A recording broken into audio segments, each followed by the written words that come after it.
This is how I temper a hammer. On the last video, Nick Bachtel asked me to show a little bit of my process for tempering, and this is how I do it. As you can see, I have a drift going through the eye of a tool.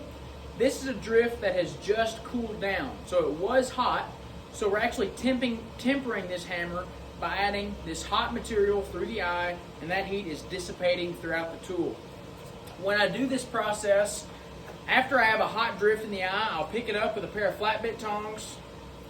I'll grab it with another pair of tongs. I'll actually walk around the anvil. I'll knock it on the anvil to break it loose, and I'll set it down.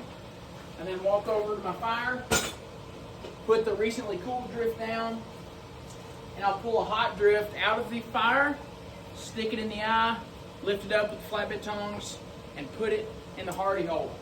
As soon as this is done, I'm grabbing my recently cooled drift, putting it in the fire, pulling that air gate. I put a drift in the eye of the hammer as soon as one is hot. I always do 2 drifts. These are forged from mild steel. They're sacrificial, they're scaling, they're getting hot. You definitely don't want to use your forging drifts for this. You can also use worn out tool drifts. That's a great option. I have quite a few of those laying around. They get destroyed just from making hammers, making tools, and once those get destroyed, you can use them as sacrificial drifts.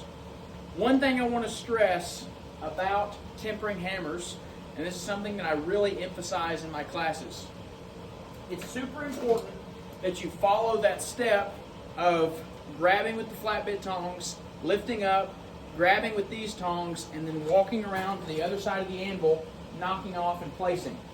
Doing that in a circular motion. The reason why you want to walk around the other side of your anvil is because it exposes the opposite side of the eye to the side of the forge. So every single time you're putting a hot drift in a different side of the eye. This allows for the tool to be able to temper evenly.